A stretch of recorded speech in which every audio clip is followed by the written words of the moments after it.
Hello everyone and welcome back to another video. So a new article has gone up on the Warhammer community website looking at the upcoming White Dwarf magazine. It's got a few things in there. It goes over like the new Sea Elves, I like to call them, some Necromunda stuff, some like nice Space Marine stuff. But at the end of the article it goes over some of the new stuff which is coming in May, and it actually looks really exciting. So let's jump in and let's get started. As always, if you want to go check out the article for yourself, the link is in the description of this video. Go and check it out, read it, and come back here, and then we'll have a nice little discussion. So the big thing I would say in this is the brand new piece of Eldar terrain. Now this was previewed in the, you know, one of those little rumor things they put up on the Warhammer community website ages and ages ago. It was actually like the top little bit, like the little spiky bit all at the top. That's what was shown off in the rumor video, and people say yeah, it's definitely something to do with the Eldar. It had basically Eldar written all over it, and now we know what it is. It's this Eldar Gate. Now, well, it's a Webway Gate, let's say. I don't really know if it's going to have rules or not, or if it's simply just there to look nice and pretty for your army to, I don't know, to march out of, just for the rule of cool. It doesn't state it anywhere in the article that it actually does have rules. It just says that finally this issue of White Dwarf features a glimpse at an awesome upcoming new model, the Eldar Webway Gate.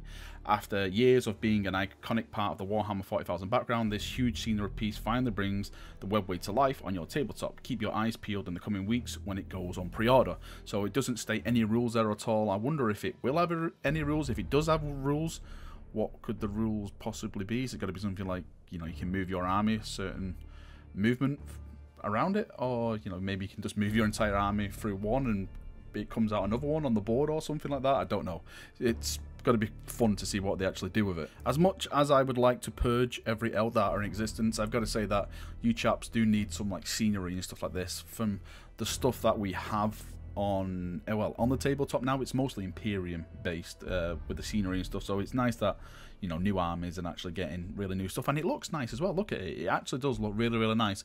Everything that GW have put out lately, like design wise, for me has been a total home run. Everything from you know, like the Sea Elves, all the Age of Sigmar stuff, all the 40k stuff, their design team have been actually on the ball through everything. I don't think I've not liked one new model which has come out over the past couple of years from GW. Now, moving on to Codex news, it does state in this article that the next new, well, the two codexes which are going to be hitting in May is going to be Codex Harlequins and Codex Deathwatch.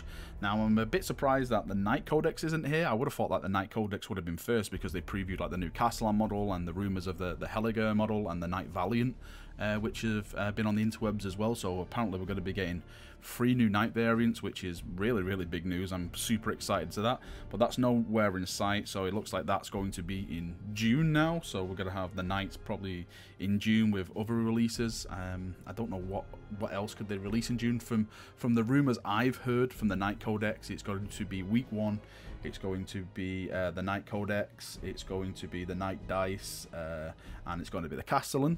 And then week 2 is going to be the Heliger and the Knight Valiant. So that's 2 weeks, and then they've got another 2 weeks in that month, so I don't know what they're going to do with the rest of the 2 weeks. Maybe throughout the month of May, maybe we'll get some more news on what's coming in June, bar the Knight Codex. But in May, we have the Harlequins and the Deathwatch, which is really cool. I'm very excited. I'm actually happy for Harlequin players, because I actually do have a couple of friends who are completely in love with Harlequins, and you know, it's their time now to shine.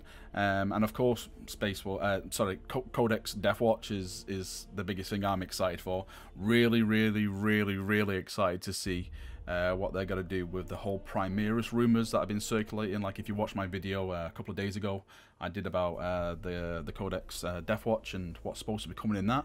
Apparently we're going to get some very big Primaris stuff coming, and for me, who was a Primaris player, this is super exciting me. My Primaris force, I would love to use some of the Deathwatch so-called rumored Primaris stuff in there. I think it would vastly improve my Primaris armor. I've heard no new rumors about no new models or anything like that coming in May for either Harlequins or Deathwatch. I'm hoping that GW does surprise us.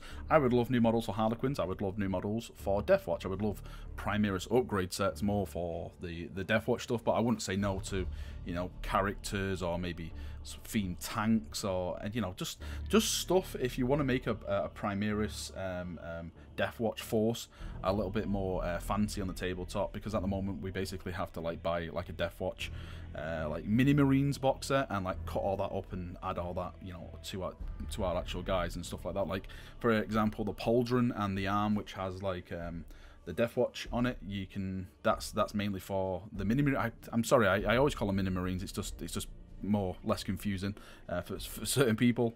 But for example, the mini marine stuff fits to theirs perfect. But I always find I don't know if this is just me, but I always find like when I use like other arms off the mini marines on Primaris, they seem a little bit off. I don't know if that's just my mind. I don't know if there's a certain scale. I haven't measured it at all, but I always think it just doesn't look right. So I'm hoping that we do actually get some new models, or like I said, just Primaris upgrades for the Deathwatch, and like just harking back to the Harlequins, I hope you guys get some new models, maybe some new vehicles or something to go along with your codex. I'm sure you chaps deserve something new as well, so hopefully fingers crossed that you'll be getting some nice cool stuff in the month of May as well. Alright chaps, that's me done for another video. I know there's not really a lot to cover in here, I just wanted to go over some of the stuff in the article. Very much excited for the month of May. Again, kind of let down that the Night Codex is not there, but hey, it's just more excitement to the month of June then, so I can stay with that. I can keep that going. It gets me more and more hype mode for getting my little Night Force off the ground. Thank you for watching the video. I look forward to the previews coming for the month of May, which Games Workshop normally does. We're probably going to start seeing them coming hopefully next week, and we can delve into it more and see what these two new armies are going to be getting. Thank you for watching the video, and I shall see you all very soon. See you now, and bye bye.